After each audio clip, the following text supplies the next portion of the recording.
Congreso Virtual del Colegio Mexicano de Ortopedia 2020.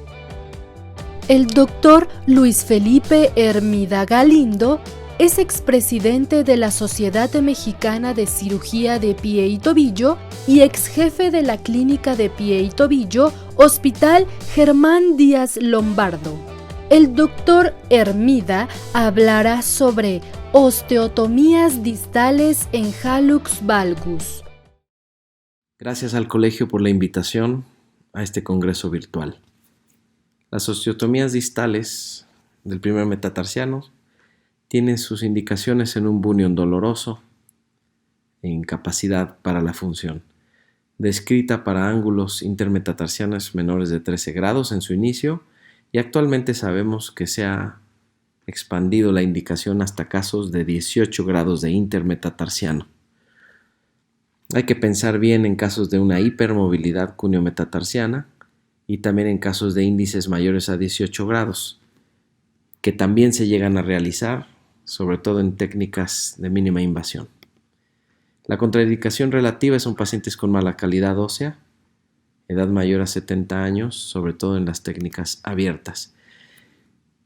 Uno de los gestos quirúrgicos son la liberación de tejidos blandos, que clásicamente hemos sabido que son la cápsula, los ligamentos cápsulos sesamoideos, el tendón aductor y el ligamento intermetatarsiano.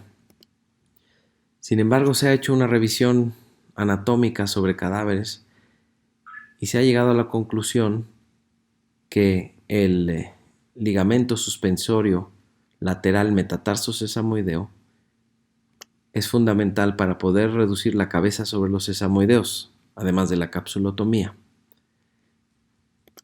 Hay otro estudio muy relevante donde enfocan el estudio para la liberación de tejidos blandos en técnicas de mínima invasión, y aquí hablan de la tenotomía de aductor, la capsulotomía y el ligamento colateral lateral por mínima invasión, y en casos moderados a severos recomiendan la liberación de cápsula, el suspensorio sesamoideo metatarsial e incluso el ligamento intermetatarsiano. Esto se puede hacer por una vía lateral o por el mismo abordaje medial. Esta es una técnica de una osteotomía distal tipo chevron. Y tenemos también una osteotomía donde hacemos el brazo plantar más largo. Esta es la técnica.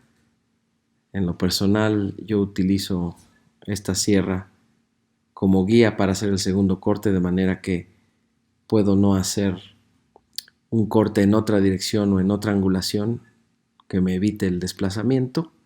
Terminamos la osteotomía y hacemos un desplazamiento de aproximadamente el 50 o 60% y se fija con un tornillo.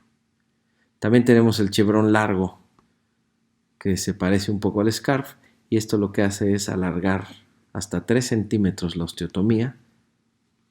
Aquí tenemos algunos casos. Esta es una osteotomía distal tipo chevron con liberación de tejidos blandos, fija con un clavillo por 6 semanas. Aquí hay otro caso igual. Vemos una buena alineación del primer rayo. No olvidar la osteotomía de la base de la falange, tipo Aiken, donde tenemos un DASA alterado, y sumar alineación a la corrección elegida para el hallux valgus. Aquí tenemos un caso de un hallux valgus moderado, donde se hace una osteotomía de chevron largo y se asocia a un Aiken. Aquí tenemos también otro caso con una luxación, subluxación del segundo metatarso falángica. Se hace una cirugía de mínima invasión en el segundo rayo y una cirugía de un chevron y un Aiken en el primer rayo. Ahí la tenemos.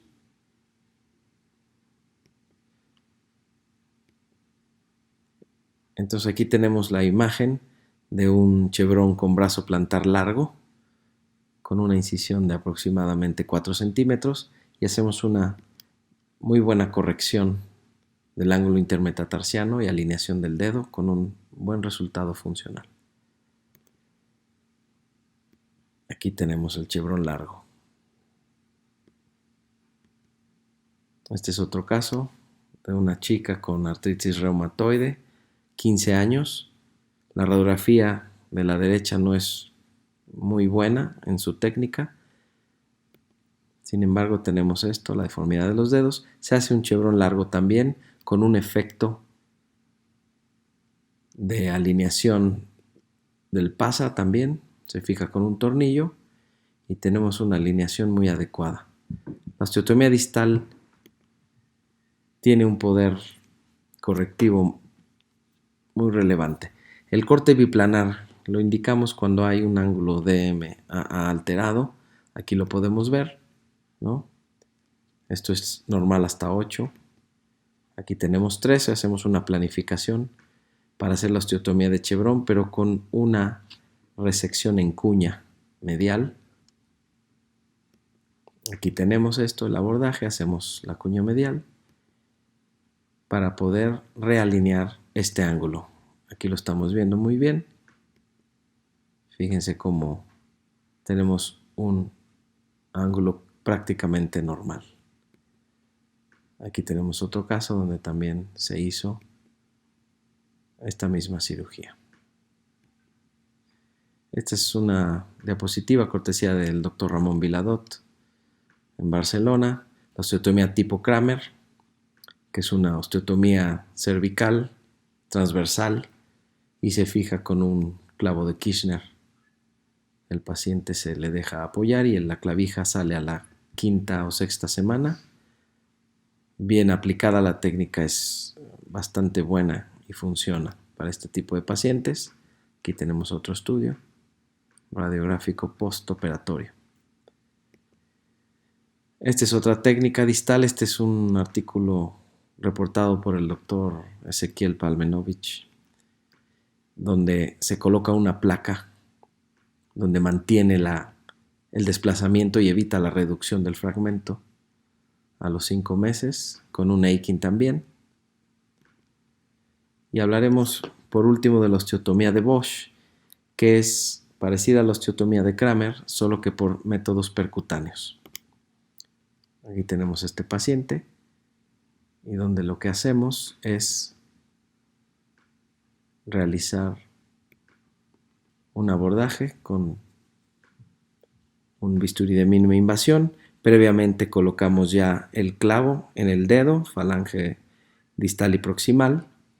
Posteriormente hacemos el corte perfectamente perpendicular al eje longitudinal. A veces se puede inclinar un poco para poder desplazarlo y no acortar el primer metatarsiano. Se coloca un instrumento que puede ser una sonda canalada, por ejemplo, y entonces mantiene el desplazamiento. Esto es más o menos lo que hacemos. Y luego se debe colocar el tornillo en este sentido. Tenemos la colocación del tornillo, la corrección. Se puede asociar un Aikin y también se puede llegar a hacer una exostectomía previa para evitar dolor recidivante. Muy importante que en la lateral, en el plano sagital, no tengamos elevación, porque esta es una de las complicaciones primeras. Y aquí tenemos la corrección con una buena alineación y una desaparición de los síntomas. Este es otro caso igual. Es de hecho el mismo paciente del otro pie, donde tenemos una corrección del ángulo. Aquí lo tenemos, los dos pies, sin realmente una dorsiflexión. Este es otro caso de una paciente reumática, donde se hizo también una cirugía percutánea de los metatarsianos centrales por metatarsalgia. Aquí tenemos a la izquierda cómo se ve la hiperkeratosis y la imagen de la derecha es post-op, donde ya no hay este punto de presión y vemos la correcta alineación del dedo gordo y la desaparición de la prominencia. Ahora, ¿cuánto podemos desplazar? Hay un estudio del doctor Beskin que él desplaza el 100%, esta es una técnica abierta, desplaza al 100% y coloca 2 clavijas con buenos resultados. Este artículo vale mucho la pena revisarlo porque es el primero que documenta este desplazamiento del 100% con buenos resultados y sin elevación del primer metatarsiano. Está la osteotomía mica, sin embargo esta va a ser presentada de forma extensa por nuestro compañero el doctor Sotelano, por eso no la voy a mencionar. Las complicaciones en cirugía de hallux valgus hasta el 50%, recurrencia 2.7 a 16 y Chevron en este caso tiene 1.85 de recidivas o complicaciones. Un hallux varus en esta técnica, por ejemplo, eso es algo que hay que cuidar. Fractura de la cortical dorsal también, cuando se hace la osteotomía de Chevron largo puede haber esta complicación donde se eleva, si lo ven aquí, la cabeza del primer metatarsiano. O una mala indicación, con una mala técnica, sin haber aplicado los tejidos blandos. Y por último, la necrosis avascular en las técnicas de osteotomías distales. En la literatura están del 0 al 50%, ¿no? En Chevron abiertas, que es donde se ha estudiado. Liberación excesiva de tejidos capsulares, osteotomía realizada en zonas no seguras. Todas cursan con una isquemia transitoria, por lo menos, pero se desconoce realmente su incidencia y el impacto que tiene sobre nuestra práctica. La osteotomía distal del primer metatarsiano es una herramienta útil con buena predictibilidad, estables, el ángulo intermetatarsiano de preferencia menor a 16. Se puede extender la indicación a ángulos mayores de 16 con un desplazamiento cercano al 100%, siempre y cuando se tenga el entrenamiento y la destreza de hacerlo.